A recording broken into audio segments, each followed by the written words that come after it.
দর্শক সবাইকে সাদর আমন্ত্রণ জানিয়ে শুরু করছি বেলা শেষে। সঙ্গে আছি আমি ত্রয়ী এবং আজও হাজির হয়েছে একজন অতিথিকে নিয়ে।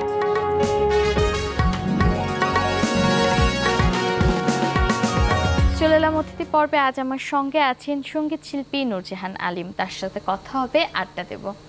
কেমন আছেন? বরাবরই ভালো। তুমি কেমন আছো? অনেক ভালো আছি। আপনাকে অনেক স্বাগত আমাদের অনুষ্ঠানে। তোমাকে আপনার নামের সাথে খুব বড় মাপের একজন মানুষের নাম জড়িয়ে আছে, যার আজকে জন্মদিন, এবং আজ বিশেষ একটি দিন নিশ্চয়ই আপনার জন্য, আপনার পরিবারের জন্য। আজকের দিনকে ঘিরে এবং যার জন্মদিন, শুরুতে তার কথাটা আপনার কাছে জানতে চাই, শ্রদ্ধেয় আব্দুল আলিমের কথা। আসলে স্বভাবতই এই নামটি যেহেতু আমার নামের সাথে জড়িয়ে আছে, এটা অবশ্যই আমি খুব গর্ববোধ করি। প্রথমত এই নামটা যখন কোথাও শুনে কেউ, কোনো প্রোগ্রাম হোক বা যে কোনো জায়গায়, তখন সবাই একটু তাকিয়ে থাকবে, বলবে আব্দুল আলিমের মেয়ে।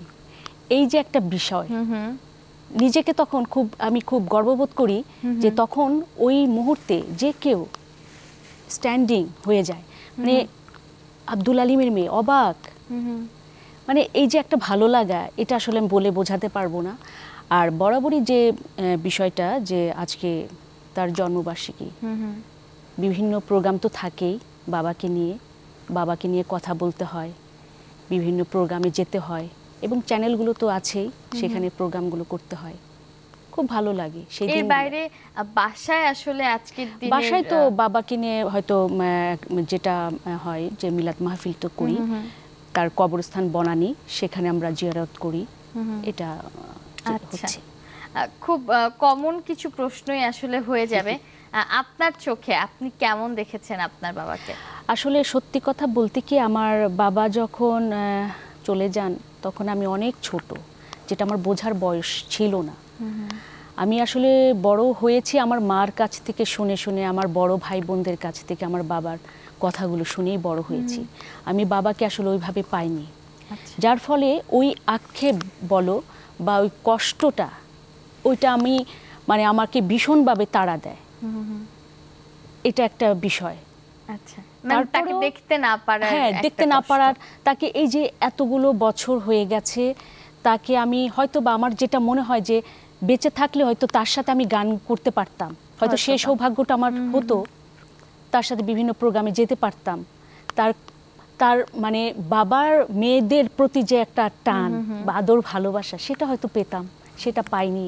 এই যে একটা কষ্ট আমাকে প্রতি মুহূর্তে দেয়। তারপরও তার এই জন্ম দিবসে আসলে আমি তাকে ওই কথাগুলো আসলে মনে করতে চাই না। আমি সবসময় বাবার ছবিগুলো দেখে দেখে বাবাকে আমি খুব সুন্দর স্মৃতি মনে করার চেষ্টা করি, কিন্তু হয়তো আসে না। কিন্তু তারপরও আমি কখনো আমার বাবাকে নিয়ে আমি খুব ভালো কিছু স্বপ্ন দেখি আসলে। আচ্ছা, তার যে এত এত সৃষ্টি, প্রায় 300 গানে তিনি 500 মতো গানে তিনি কণ্ঠ দিয়েছেন। সেখানে চলচ্চিত্রের গান আছে, বাবা নজরুল গীতি করেছেন, রবীন্দ্রসঙ্গীত করেছেন, সিনেমা করেছেন প্রায় 100-টিরও বেশি। অনেক, এবং তার বিখ্যাত বিখ্যাত কিছু ছবির গান উনি করে গেছেন। তার প্রথম ছবির নাম ছিল মুখো মুখো, সেটা বাংলাদেশের চলচ্চিত্রের প্রথম, এবং শেষ চলচ্চিত্র বাবার জন্য সেটা হচ্ছে সুজন সখী, বিখ্যাত সেই গান, সেই চমৎকার গান। এবং গানটাকে আমরা একটু আপনার কণ্ঠে শুনতে পারি? এটা যদিও ডুয়েট, এটা আরেক কিংবদন্তি আমাদের সাবিনা আন্টি করেছিলেন। তো এটার গানটা ছিল, সব সখীরে পার করিতে নেব আনা আনা, তোমার বেলায় নেব সখী তোমার কানের সোনা সখী গো, আমি প্রেমের ঘাটের মাঝি তোমার কাছে পয়সা নেব না, সব সখীরে পার করিতে নেব আনা আনা, তোমার বেলা নেব সখী তোমার কানের সোনা সখী গো, আমি প্রেমের ঘাটের মাঝি তোমার কাছে পয়সা নেব না। বাহ, বাবার কথা আরো শুনবো, আপনার কথাও জানবো, তার গানগুলোর সম্পর্কে শুনবো, তবে ছোট্ট একটা বিরতির পর। বিরতির সময় হয়ে গেছে। দর্শক আমাদের সঙ্গেই থাকুন। ছোট্ট একটা বিরতির পর ফিরে এসে আরো আড্ডা দেবো আজকের অতিথির সঙ্গে।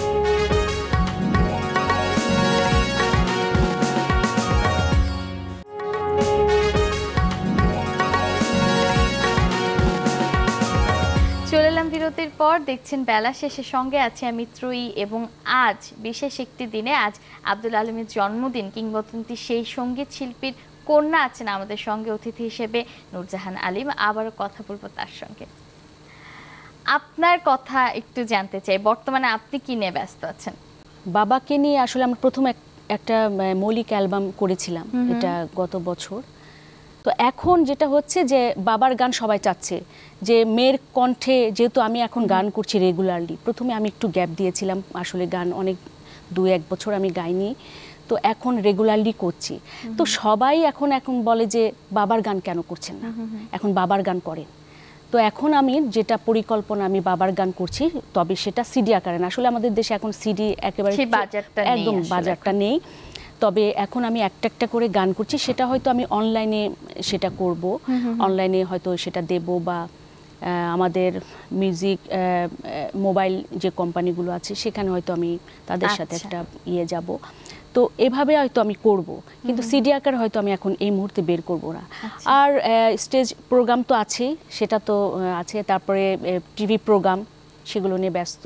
বাহ, না সংসার জীবনে বা আসলে পরিবারে আপনি খুব, যদি ভুল না করি, সবার ছোট বলবো না, এটা আমরা 7 ভাই বোন, তো আমি সবার মানে 6 নাম্বার বলতে পারো।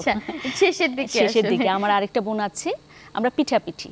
আচ্ছা, তো পরিবারের সবার সাথে আসলে বাবাকে মনে করা বা বাবার সে আদর্শ, তার গানগুলো নিয়ে আপনাদের ভাই বোনদের বসা, সেই কাজগুলো বা সংরক্ষণের জায়গাটায় যদি বলি, আপনারা কিভাবে পরিবার থেকে সেই আসলে একটা কথা কি, যে উনি আসলে অনেক বড় মাপের শিল্পী, শুধু আমাদের দেশ নয়, উপমহাদেশের শিল্পী। তো উনাকে নিয়ে উনার একটা অবদান, বিশাল একটা অবদান কিন্তু উনি আব্দুল আলিম। তো উনাকে নিয়ে কাজ করতে গেলে শুধু উনি দেশের একজন সম্পদ আমি বলবো। এটা আমাদের ব্যক্তিগত উদ্যোগে তো আমরা করছি, তবে সেটা সরকারিভাবে কিছু উদ্যোগ, তার গান সংরক্ষণের বিষয় একটা আছে। আমরা সরকারিভাবে কিছু উদ্যোগ নেওয়ার চেষ্টা করছি তার গানগুলোকে সংরক্ষণ করার জন্য। তো ইনশাল্লাহ সেগুলো আমরা খুব তাড়াতাড়ি পেয়ে যাব। আচ্ছা, আপনাদের কাছে যে সংগ্রহশালাটা আছে সেখানে তার কতগুলো গান আছে? আমাদের এখানে আসলে খুব বেশি নেই, 250-300 মতো, আসলে খুব বেশি নেই। তো এইগুলো আসলে পাকিস্তানের রেডিওতে ওগুলো রয়ে গেছে কিছু গান, তো ওগুলো আমরা সংরক্ষণে, আসলে দেশের মানে ওই দেশের অবস্থাও সেরকম না যে ওখান থেকে নিয়ে আসা, তারপরে আমরা খুব চেষ্টা করছি যেগুলো সংরক্ষণ করার জন্য। আচ্ছা, একটা বিষয় জানতে চাই যে আসলে বর্তমান যে জেনারেশন, যারা বর্তমানে হয়তো বা আব্দুল আলিমকে খুব ভালো মতো জানে না বা জানতে পারেনি, তারা কিন্তু তার গানগুলো চেনে, হয়তো বা জানে না যে গানটা তার লেখা, কিন্তু গানগুলোর সাথে তারা পরিচিত। একটা বিষয় কি, মানে আব্দুল আলিম নাম বলতে কি আসলে তাকে চেনে না, একটা সত্যি কথা, যে এই প্রজন্মে আসলে কেউ চেনে না, কিন্তু অনেক গান শুনেছি। হলুদিয়া পাখি, তার বিখ্যাত কিছু গান, দুয়ারে এসেছে পালকি, পরের জায়গা পড়বে, এই গান তো শুনেছি, কিন্তু উনি যে জানে না তার করা গান। হ্যাঁ, তো এই একটা বিষয়। তো আমাদের এখন যেটা আমি ব্যক্তিগত উদ্যোগে আসলে আমি মেয়ে হিসেবে যেটা করছি, যে এই গানগুলো নতুনভাবে তৈরি করার জন্য চেষ্টা এই প্রজন্মের কাছে। এবং একটা জিনিস আমার খুব কষ্ট লাগে, যে এই প্রজন্মের অনেকেই গান করছে আর খুব ভালো গান করছে, তারা কেন আব্দুল আলিমের গানকে মানে উৎসাহিত হচ্ছে না, গান গাইতে কেন উৎসাহিত হচ্ছে না? এই উৎসাহ দেওয়াটা হচ্ছে আমার কাজ, মানে ওরা যাতে আব্দুল আলিমের গানের প্রতি আগ্রহ বাড়ে। তার মানে কেউ যদি আসলে আব্দুল আলিমের সেই গানগুলো নতুন করে তৈরি করতে চায়, আপনাদের জন্য সেই অনুমতিটা আপনারা দিয়ে দিচ্ছেন? অবশ্যই, কারণ আমার কথা হচ্ছে গান করবে না কেন, অবশ্যই আব্দুল আলিমের গান করবে, যদি সেটা মিউজিক নতুন করে করতে চায় করবে, সবই ঠিক আছে, কিন্তু গানের কথা এবং সুরটা যদি ঠিক রেখে গানটা করে তাহলে আপত্তি তো নেই। তার গানগুলো এত সমৃদ্ধ, সেগুলো নিয়ে যদি কাজ করা যায়, কাজের জায়গাটা অনেক অনেক, এটা করতে হবে আসলে। হ্যাঁ, আপনার কাছে যদি জিজ্ঞেস করি বাবার কোন গানটা আপনার খুব পছন্দ, যেটা আপনি গাইতে খুব স্বাচ্ছন্দ্য বোধ করেন, সেটা কোনটা? আসলে বাবার সব গানই আমার কাছে ভালো লাগে, কোনোটাই খারাপ লাগার মতো কোনো গান নেই। হ্যাঁ, তারপরেও বিশেষ কিছু গান যেগুলো আমি প্রায় সময় গুনগুন করে গাই বা প্র্যাকটিস করি, হ্যাঁ, বা অনুরোধেও গাইতে হয়। আচ্ছা, কারণ সবার কাছে ওই গানগুলোই বেশি পছন্দের। কোনটা তাহলে? তো আমি একটা গান করি, এই গানটাই, দুয়ারে আইসাছে পালকি নায়রে গাও তোলো রে তোলো মুখে আল্লাহ রসুল সবে বলো। দুয়ারে আইসাছে পালকি নায়রে গাও তোলো রে তোলো মুখে আল্লাহ রসুল সবে বলো।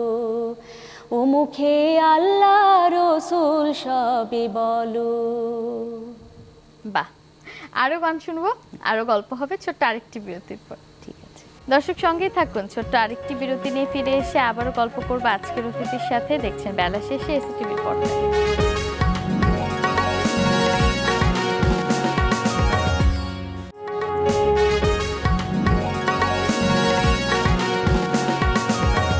ফিরে এলাম আবারও বিরতির পর। দেখছেন বেলা শেষে, কথা বলবো আবারও আমাদের আজকের অতিথির সঙ্গে। আপনি আপনার বাবাকে আসলে সেভাবে পাননি, কিন্তু স্মৃতিতে বাবার অনেক কিছু হয়তো বা আপনি শুনেছেন, বাবার স্মৃতি আপনি হয়তো বা শুনেছেন। কোন জিনিসগুলো আপনার কাছে খুব বেশি মনে হয় যে এটা যদি আমি দেখতে পারতাম, বা বাবার এই কাজগুলো যদি আমি পেতাম? আপনার বাবার স্মৃতি আপনার কাছে শুনতে চাই। আসলে অনেক ঘটনাই আছে, মনে হয় যে ওই মুহূর্তে আসলে সামনে থেকে দেখতে পারলে বোধহয় বেশি ভালো হতো। কারণ ম্যাক্সিমাম ক্ষেত্রে বাবা যেখানে গান করতে গিয়েছেন, সেখানে যখন জানতে পারে যে আব্দুল আলিম এসেছে, সেখানে একটা ভীষণ অবস্থা, মানে এরকম অবস্থা হয় যে পুলিশ দিয়ে মানুষকে সরাতে হয়, মানে এরকম ভিড় হয়ে যেত। আব্দুল আলিমকে এক নজর দেখতে হবে, না হলে এরকম অনেক ঘটনা আছে। কিশোরগঞ্জে যাওয়ার পথে ট্রেনে হয়তো জানতে পারলো যে আব্দুল আলিম ওই ট্রেনে যাচ্ছে, তখন ওই বগির নিচে সব রেল লাইনে মানুষ সব শুয়ে পড়ে যে আমরা এক নজর আব্দুল আলিমকে দেখব, তার গান শুনবো, তারপরে আমরা এই ট্রেনটা ছাড়তে দিব। তো এরকম অনেক ঘটনা আছে। মানে এই যে একটা বিষয়, যা আমার মনে হয় না যে বাংলাদেশে কোনো শিল্পীর ক্ষেত্রে এরকম কোনো ঘটনা ঘটেছে। আর সবচেয়ে বড় যে ঘটনা, যে আব্দুল আলিম এমনই একজন শিল্পী যিনি মারা যাওয়ার পরে 3 দিন রাষ্ট্রীয় শোক দিবস পালন করা হয়। আমাদের জাতির পিতা শেখ মুজিবুর রহমান উনি এই ঘোষণা দিয়েছিলেন আব্দুল আলিম যখন মারা যান। তো এটি আসলে বিরাট, আমাদের বাংলাদেশে আর কোনো শিল্পীর ক্ষেত্রে কিন্তু এটি ঘটেনি। অবশ্যই অবশ্যই, আসলে তিনি ছিলেনই প্রত্যেকটা মানুষের হৃদয়ের একজন মানুষ, এবং খুব অল্প বয়সে তাকে হারিয়েছে। আমরা বারবারই বলছি, হয়তো তিনি বেঁচে থাকলে আরো অনেক কিছু দিতে পারতো, অনেক গান দিতে পারতো, অনেক সুন্দর সুন্দর গান দিতে পারতো। কারণ বাবা, যেটা আমি জানলাম যে আমার বড় ভাইয়ের কাছ থেকে, বাবা যত বয়স হচ্ছে তার কণ্ঠ যেন আরো বেশি শক্তিশালী হচ্ছিল। মানে এটা একটা বিশাল ব্যাপার। আচ্ছা, তার একদম এরকম অনেক ঘটনা আছে যে বাবা যেখানে রেকর্ডিং, একদম লাইভ রেকর্ডিং, তখন তো আসলে এরকম ট্র্যাকে গান করা হতো না, লাইভ রেকর্ডিং হতো। সে লাইভে গাচ্ছে, কোনোদিন তার গলা একটু বসেনি, তার গলা একটু কাশি হয়নি, একটু বেসুরা হয়নি, মানে একাধারে সে এক টেকেই সে গান করে গেছে। এটা একটা বিষয়। অসাধারণ অসাধারণ। আমার খুব জানতে ইচ্ছে করে, তিনি কি তার কোনো পরিকল্পনার কথা বলে গিয়েছিলেন যে সামনে আমি এটি করব, অথবা আমার এই ধরনের কাজ করবার ইচ্ছা আছে? আসলে বাবা আসলে মৃত্যুর আগে আমার মার হাত ধরে, আমার মা যেটা বললো যে পিজি হাসপাতালে মারা গিয়েছিলেন, তো আমার মার হাত ধরে একটি কথা বলে গেছেন যে আমি আর বেশি দিন বাঁচব না। বাবা আসলে বুঝতেও পেরেছিলেন যে বেশি দিন আসলে বাঁচবেন না। বাংলাদেশের মানুষকে বলে দিও আমাকে যেন ক্ষমা করে দেয়, আমি বাংলাদেশের মানুষকে আর গান শোনাতে পারবো না, এই কথাটা বলে গিয়েছিল। এবং এই কথাটা আসলে খুব মানে মাঝে মাঝে খুব কষ্ট মানে হয় আসলে। তিনি আসলে নেই, কিন্তু তার সৃষ্টি, তার গানগুলো কিন্তু রয়ে গেছে। তো আমি আসলে খুব করে জানতে চাই আপনার কাছে যে তার এই গানগুলোকে নিয়ে বিশেষ কোনো আয়োজন কি আপনাদের আছে প্রতি বছর, বা ইউটিউবে হতে পারে সেটা, বা বিশেষ কোনো কিছু যাতে মানুষ আরো বেশি বেশি তার গানগুলোর সঙ্গে? না, এগুলো আসলে সেরকম কোনো উদ্যোগ আসলে কেউ নিচ্ছে না। তবে আমি মেয়ে হিসেবে আমি কিছু কাজ করার চিন্তা ভাবনা, আমার পরিকল্পনা আছে। ইউটিউবে তো বাবার গান আছে, অনেক অনেক গান আছে, তারপরেও কিছু সেরকম কোনো পরিকল্পনা আমরা নিচ্ছি যে প্রতি বছর বাবাকে নিয়ে প্রোগ্রাম করা উচিত, এবং সেগুলো এই প্রজন্মের কাছে তুলে ধরতে হবে একটা বিষয়। আরেকটা এরকম কিছু আমরা কাজ করার চেষ্টা করছি। অনেক বড় একটা বিষয়, ইউটিউবে যে গানগুলো আছে যেগুলো খুব পুরনো, সেগুলো আসলে নামিয়ে সাউন্ড কোয়ালিটির জন্য শুনতে বা কোথাও বাজাতে, এই কারণে আসলে একটু বাজাতে কষ্ট হয়। এই কারণে যে আমি এখন যেগুলো গান আছে সেগুলো হয়তো করছি, কিন্তু আরো যারা গান বাবার আব্দুল আলিমের গানের চর্চা করছে, তারা যদি গায় কোনো সমস্যা নেই, তারা গায়। পরিবারের আপনার বড় ভাইরাও আছে যারা গান করছে। সবার সবাই। মিলিত উদ্যোগে আসলে উদ্যোগেই আমার হবে, খুব হ্যাঁ। তাড়াতাড়ি এরকম একটা কিছু হ্যাঁ। হয়ে যাবে। অনেক ধন্যবাদ আপনাকে। ভীষণ ভালো লাগলো আপনার সাথে কথা বলতে পেরে। এমন একজন কিংবদন্তি শিল্পীর কন্যা আপনি, যার কাছ থেকে আসলে তার কথা শুনে শেষ করা যাবে না। না। তারপরে অনুষ্ঠান শেষ করতে হচ্ছে আপনার প্রতি, আপনার পরিবারের প্রতি অনেক অনেক ভালোবাসা এবং অনেক ধন্যবাদ আমাদের অনুষ্ঠানে এসে আমাদেরকে সময় দেওয়ার জন্য। তোমাকেও ধন্যবাদ এবং এসিটিভিকে ধন্যবাদ আমাকে এখানে আমন্ত্রণ করার জন্য। সবাইকে ধন্যবাদ। আমি দর্শকদের কাছ থেকে বিদায় নিয়ে এসে আপনার কণ্ঠে একটা গান শুনতে শুনতে অনুষ্ঠান শেষ করব। বিদায় নিয়ে আসি। দর্শক, ধন্যবাদ আপনাদেরকে এতক্ষণ আমাদের সঙ্গে থাকবার জন্য। ভালো থাকুন, ভালো সঙ্গে থাকুন। আবারও দেখা হবে নতুন অতিথিকে সাথে নিয়ে। আজ শেষ করব গানে গানে। বাবার সব গানই বিখ্যাত, তো তার থেকে একটি গান আমি শোনাচ্ছি। ঠিক আছে। বহুদিনে পীড়িত গো বন্ধু, একই দিনে ভেঙো না। বহুদিনের পীড়িত গো বন্ধু, একই দিনে ভেঙো না। একই দিনে ভেঙো না গো, হায় রে, একই দিনে ভেঙো না গো, একই দিনে ভেঙো না। বহুদিনের পীড়িত গো বন্ধু, একই দিনে ভেঙো না। এই যে রে ভাই বংশীওয়ালা, বাজাও বাঁশি দুপুর বেলা, আরো একেলা তোমার বাঁশি সুরে মনোহরে গো, তোমার বাঁশি সুরে মনোহরে গো, ঘরে রইতে দিল না। বহুদিনের পীড়িত গো বন্ধু, একই দিনে